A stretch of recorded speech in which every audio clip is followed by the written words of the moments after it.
10 years ago, a new breed of celebrity was born. First performance could also be your last. But these weren't the usual suspects. We lay the foundations for the beast that has become reality television. They were ordinary people with extraordinary stories. Please, God, help me to become a vet. They were thrust into the spotlight. So every day was like a live performance without any dress rehearsal. They were accidental heroes. I look like such a tool. You run, Subs. Let's return to Airport. In 1996, some bright spark had the idea of making a documentary series in an airport. How dull would that be? As it turned out, it had us on the edge of our reclining seats. Throw together a bunch of neurotic celebrities, a near catastrophe or two, bags of confusion, You're in completely the wrong place. We've been here since 4:30. and you've got the explosive mix which made BBC's Airport such a runway success. Long live the revolution, brothers, is what I say. The Heathrow staff were the stars of this soap. We watched as they tried to cope. Or not. Journo's Steve Mellor always battled for the hot news, but didn't always get it. David, any message for the fans at all? Photographer Russell Clisby sometimes didn't know where to look. I photographed a few people, but never for Playboy. And old school charmer Dennis Stone had a way with the ladies. I'll see you soon. Thanks a lot, Jan. What's that? Duty manager Michelle Harris was always at the sharp end of a customer crisis. Oh! Anita Newcourt in the Royal Suite had to smooth the way for all the big knobs. And then, of course, on the very front line was Aeroflot supervisor Jeremy Spake. Have you got any baggage? No, I've got no baggage at all, thank you very much. Hand baggage only, do you mind? 12 years on, we'll find out who's making the headlines. I found myself in the wrong position at the wrong time. Who's still arguing back, Remember lowering my face saying, hit me in the eye, but don't hit me in the teeth. and who's flying high. So suddenly I was a spy for the British government.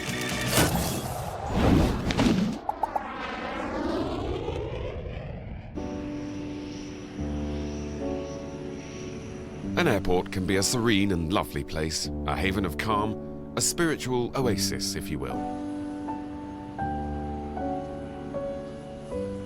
If only it wasn't for those pesky passengers. Working at Heathrow is all about dealing with people, and they're usually completely barking. People get really freaked out when they go to airports. They sort of check their brains in with their luggage. Oi, come back. They lose their sense of hearing. They never manage to turn up on time to the departure gate. Their sense of direction is shot to pieces. Their self-control is obliterated as soon as they walk in the front door. Jeremy Spake spent most of his time shepherding people from check-in to departure gate. Let's have a look at a top shepherd and his dog going through their paces. It was my responsibility to make sure that we got everybody on it as best we could and with as little aggravation as possible. I'd roll up my sleeves and prepare myself for the daily battle. Every one of his flights seemed to include hundreds of Russian schoolchildren. But they were better behaved than the adults, who always seemed to stray. Da.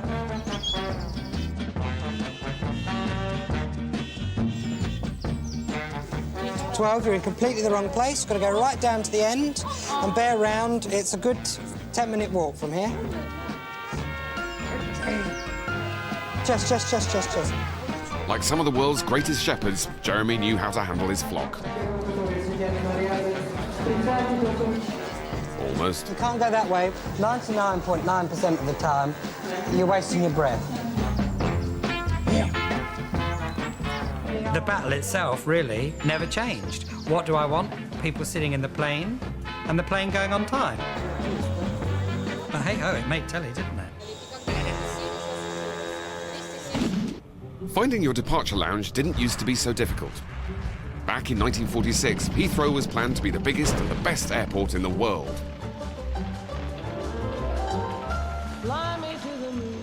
It had space for no less than 10 aeroplanes at a time. The architects had worked it all out.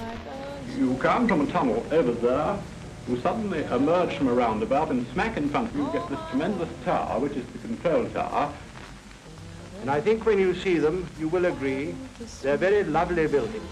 The terminals might be lovely, but who decided to put them bang in the middle of the airfield? This disastrous decision would make adding car parks and terminals quite difficult, and turn Heathrow into a sprawling nightmare. With 500 flights a day and 60 million passengers every year, no wonder people are running around like lost sheep. That's unless they happen to be stuck in a queue.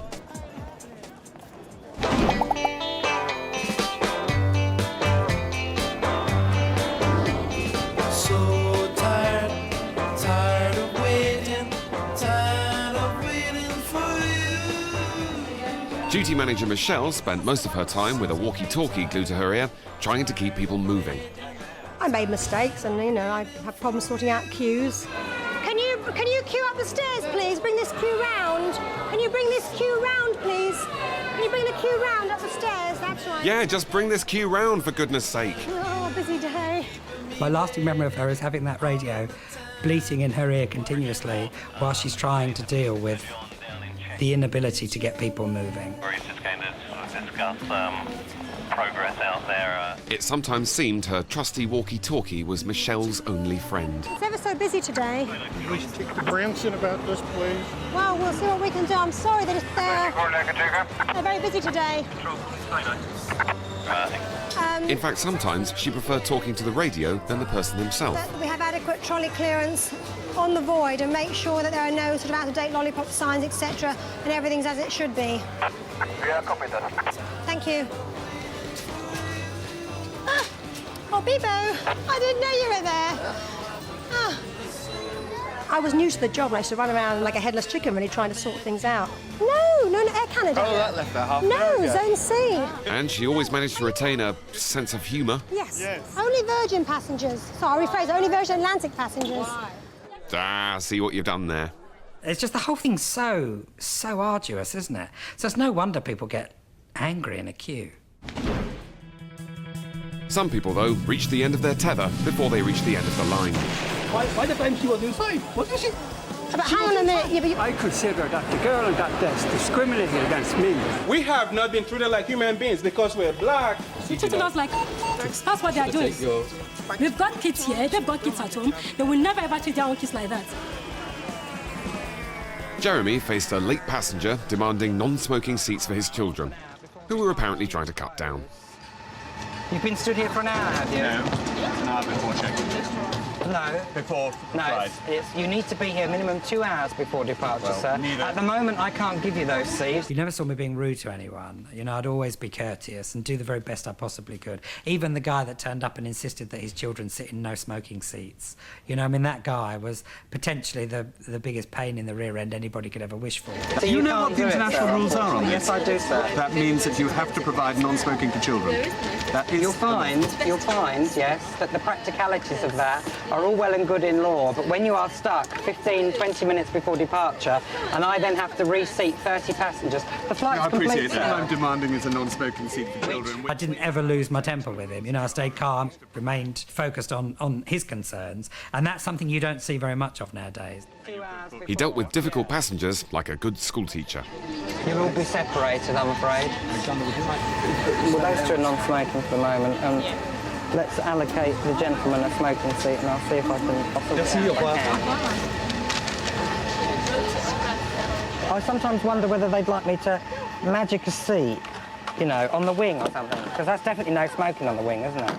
It's fresh, plenty of fresh air.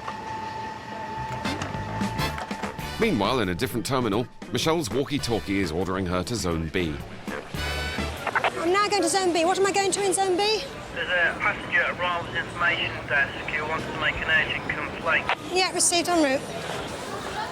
You never know what you're going to until you've actually got there. I need some backup. Will you come out It's with another dispute between a staff member and an aggressive passenger. This is the lady that says she heard that you say, She needs a good slapping. No, she was not threatened. She was behind the counter. She was never threatened. You said to me, referring to your friend, he should have given her a good slap. That's what you said to me. By the time she was inside, wasn't she? But hang on a minute. Yeah, but you're saying, my colleague said that you said she needs a good slap. No, it was after 10 minutes when she was inside. But sometimes there are no wrongs or rights. It's just a case of, you know, one wants something, perhaps the other one can't give them. The other one's then upset because they can't give them that, and the other one shouts at the other one, and then it just escalates and then goes boom. I think she has an attitude problem. You can see the likeness in you two. Are you brothers, are you? Yeah. Hey, can you look alike? Yeah. So you have to be a mediator, almost like a social worker, and sort of, you know, pacify both. Okay. All right? Okay, thanks a lot. All right? Okay. This time, Michelle saved the day. But sometimes the police get involved. Come on, madam. Come on, Please, madam, let's go. We're not dogs. We're not your pets. We're not your cats, are we? Are we your cats? Mind, the baby is falling out here, madam. The baby will fall because I want you, because you are kissing me. Can you hold the baby at the back here, love? And occasionally, they're the ones left holding the baby. That's why people. I'm just trying to. I'm not going to stand here and say British Airways. I mean, I come to all I'm trying to do is find out the time of the flight tomorrow. For the airport stars, confrontation is all in a day's work. Well, people get irate and want to take it out on you, and you just have to stand and take it, you know. Which you do. It's your job, isn't it, you know? You're there to take, basically. I had a complaint from a passenger. He said to me, "You're in real life, on the telly." I said, "Thank you, sir. You have a nice flight."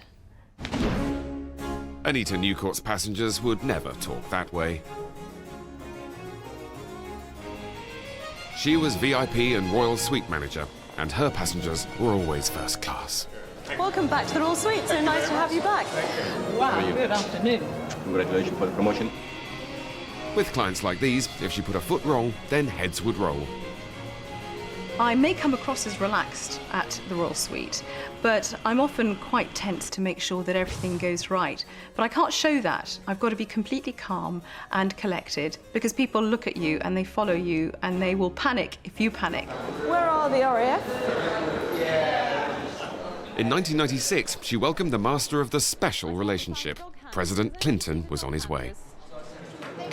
Dog handlers? Where? Any ideas? It was my first presidential visit, and it was my first contact with the Secret Service, in their raincoats, talking down their sleeves, and it was quite daunting. We're trying to minimize the number of superfluous people that are out there doing nothing. No. We don't have the luxury of people being able to We use- understand that. Okay. We did his arrival Well, I last think year. you do, but when we start getting below your level Yes. to other levels, Yes. they don't quite Nobody understand. Lots of preparatory work behind the scenes went into that visit. Anita is dressed to kill, and there remains only one man to please. I just thought maybe we should watch Ronnie. She even had special permission to get up close and personal. I can get the boys to bring... I had to wear a little special badge to indicate that I was allowed to shake his hand, and I had to be vetted before by the Secret Service. Although he was only on the ground for 3 minutes, that's all he needed. Yes, in classic Clinton style, he came and went. Mr. Clinton was here for about 3 minutes, and we've been working on this for 6 months. My job is to make it look as if nothing's happening. It's like a little swan, gliding across the water very smoothly, but paddling like mad underneath to keep it going.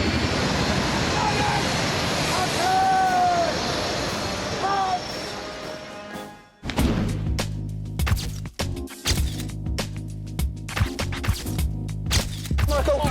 10 years ago, Heathrow was a veritable conveyor belt of A-list celebrity travellers. For press boys, Steve Mellor and Russell Clisby, this special breed of passenger got their pulses racing. From rock royalty to starlets of the silver screen, they had to be ready for the very top talent. Oh, unbelievable. We royally shafted. Yes, royally shafted.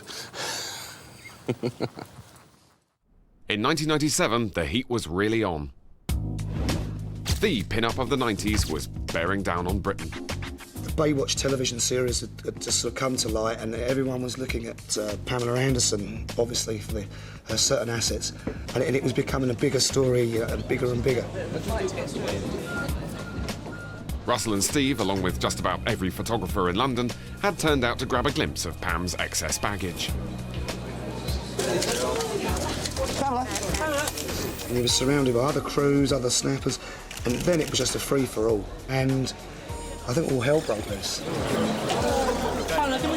We were just stuck in the middle of this crowd with the security people, the press, the airport security people, the airline people, and just being swept along like this huge tidal wave.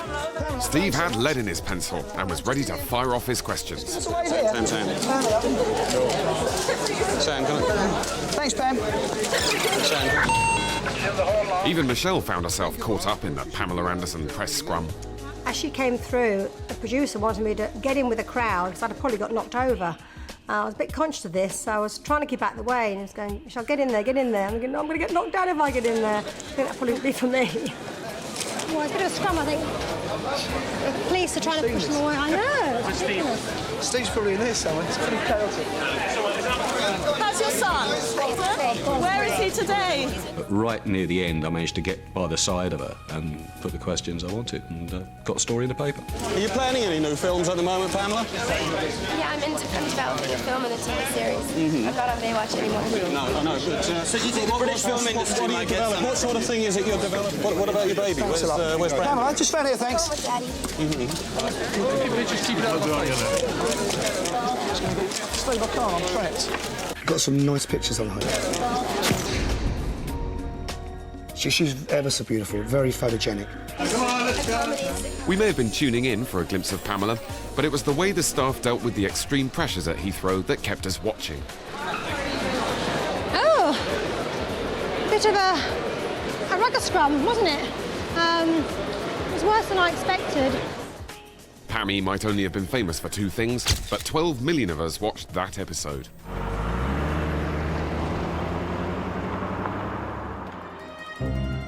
But what happened when a real Hollywood heartthrob turned up? Well, no one else did. Except for Russell and Steve, of course. We'd had a call from the States saying he was on his way, but it was rather not, it wasn't very specific of what Concorde he was going to be on. I don't find him very sexy, no. I don't fancy him at all, actually. Tell the truth, Steve. He's not my type. He's the only star. He's the only star I can actually look down on. How you doing? And I think we spent 2 days actually looking for him. Come on, Al. You know what it is? And of course he came in on the last one. And we got him, and he was a lovely fella. Here we go. All dressed in black, dark glasses, flat hat. Flat hat, dressed in looks Wonderful cool. stuff. I'd never photographed him before, so it was a little bit of starstruck, you know, there's Al Pacino. And he sort of came along, really nice guy, you know, top man. Good evening, sir. Hey, how are you? Very well, yourself?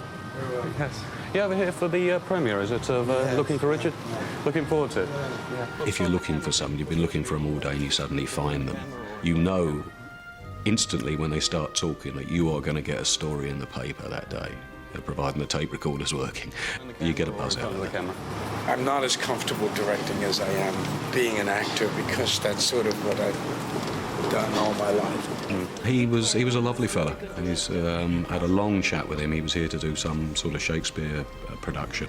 And he was more than happy. He's a big star, see, so he's more than happy to talk. OK. Well, thanks very much, anyway. Well, OK, nice seeing you. Al proved the bigger the star, the smaller the fuss. Al, any chance the glasses down? Good man. Thanks very much indeed. Hope it goes well. Good luck with the film. Cheers. It's all so much more controlled now. People don't tend to speak off the cuff. In the old days, you get the great Hollywood greats come through who weren't afraid of talking. They'd chat all day to you about what they were doing and any aspect of their private life. Sorry, did you get enough down? I mean, I couldn't shut him up. Yeah, no, it's no problems, no problems. Yeah, I got him walking along, nice together, and then just got him at the end there, that's good. Whoever we are, we all come with baggage. Excess baggage, if you're having excess today. Every passenger wants to fiddle their 20 kilos, but Jeremy knew every trick in the book. Maybe you've got a girlfriend. And you'd see them even before they've even checked in, the first sort of viewing of them, and you go, oh, here we go. Here we go. We're on the treadmill now, guys. This one's going to have too much. Too much. One Russian crew took it to a whole new level. They got an awful lot of baggage, so we're in the middle of finding out how much. And no word of a lie, there was a tumble dryer or a dishwasher or something. There was some white good on a trolley. And they're just looking at me, smiling and laughing, and it's, oh, don't worry about it, you know, we do a bit of this, bit of that. My heart actually kind of went, oh, here we go again. And this lot will bleed me dry because they're airline crew and they're Russians, and we have to have a sense of comradeship. Yes, comradeship. And a backhander, of course. Luckily, Jeremy came cheap. So they said to me, we've got something we must give you. So I thought, all right, whatever. Money, hopefully, for this excess baggage. And they gave me a plastic model of this particular aircraft. And it's my nephew's favourite aircraft. So, oh, yeah, I take that, no problem. And then it was like, well, that's it. Now we've paid. You know, this $12.99 model has let them off sort of, you know, £1,900 of excess baggage. And I'm sitting there and I'm thinking, talk about walkover, absolute mug. But they were so nice. Well, who could resist the charms of a big, fat, hairy Russian? For Michelle, charm didn't always come naturally, especially when stressed. Oscar 3, Oscar 3, Oscar 6. Her radio was shouting, and it didn't sound good. Car park 3, car on fire, no further information. The car was on fire, but first she had to find it. I'm in the car park. Oscar 3, Oscar 3, Oscar 6. Go ahead, Oscar 6. I'm on the ground floor of the car park now, and we've got all the fire brigade down. Sorry, fella. Michelle had been trained to communicate clearly and concisely. Okay, no. I'll do. Okay. You do. I'll do the next. You do the next 4. I'll do 4. Ah, yes, the classic pincer movement. Level at the entrance. That's at the back. Copied en route.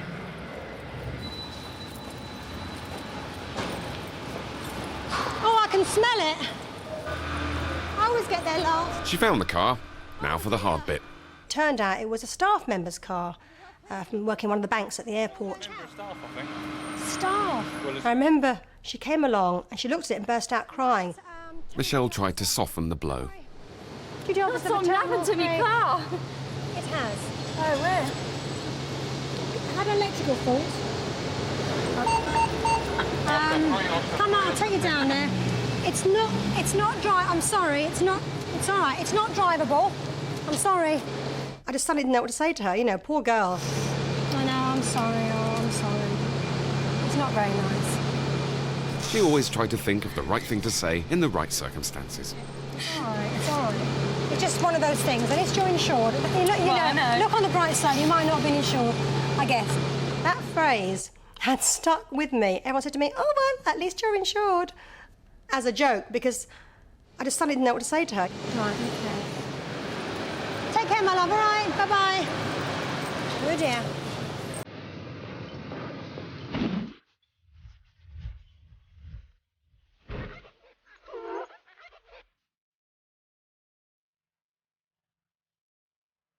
Ten years on, Michelle's still working at Heathrow, but now she's in the control centre, away from the passengers.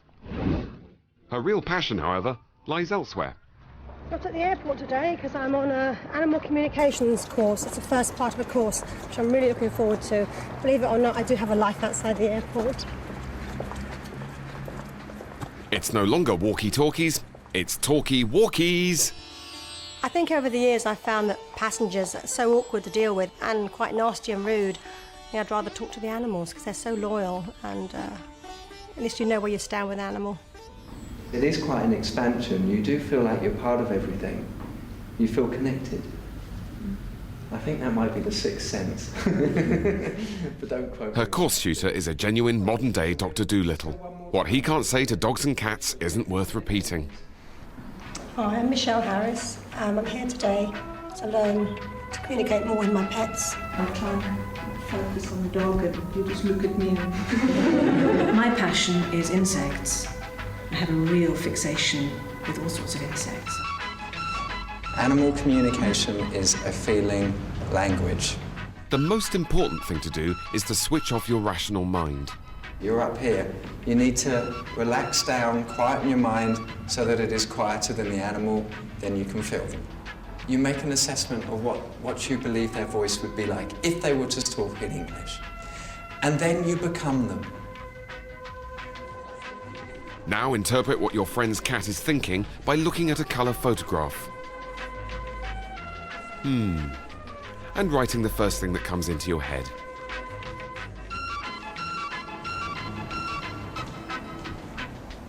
Keep your focus.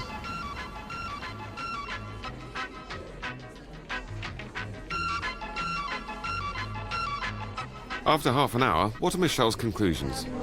Physically, she's stronger and content, and she has a lot of love to give. Emotionally, she's happy but can be delicate at times. Has a happy nature but can get upset quite easily.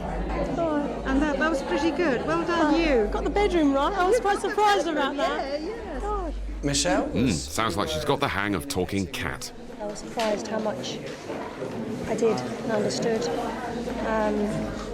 On the first picture I had to do, I got 80%. On my second one, I got 95%. So that's quite a good score. Yes. Next week, how to communicate with a cat who's been waiting in a queue for 2 hours at Terminal 3. Aeroflot supervisor Jeremy Spake was the first to leave the stresses of Heathrow. So what's he doing back on the tarmac? We're having a masterclass today in service delivery. Today, Jeremy is using his experience to train fledgling aircrew. Like lambs to the slaughter, welcome on board. Take yourself straight upstairs. Looking very smart, very smart. The very first time you see the customer, there is a strong possibility that that customer has already had a really bad journey. So your job is to calm that situation down. No one knows nightmare customers better than Jeremy Spake. Hello, can I have some service? He's dealt with it all. Fearful flyers. Did you hear that? The aircraft's dodgy. Did you hear that? What are we doing? Snakes on planes. I tell you, I see a snake. I don't like snakes. Where did he get that from? The dying. The dead. Here's some water. And his real specialty, pregnant ladies. Jeremy's seen it all. That is so realistic. And his key bit of advice? A smile and a bit of a laugh can get you through the day. I spend lots of my time now just helping people understand how they behave. Because if more people walked around places like Heathrow being a bit more jolly and upbeat, they could deal with a lot of the stress that happens. Bye. I wish them the best of luck, you know, because it's tough out there. Next on Return to Airport. We're like peacocks, we're all sticking our feathers up in the air and saying, well... Who's hot and who's not on the Heathrow celebrity carousel? Very saucy. What, round there? How did Steve completely miss the world's biggest megastar? I mean, they tend to treat him a bit like royalty and stuff. And what happened when photographer Dennis got tipsy on a Virgin Away day? Yes, you too.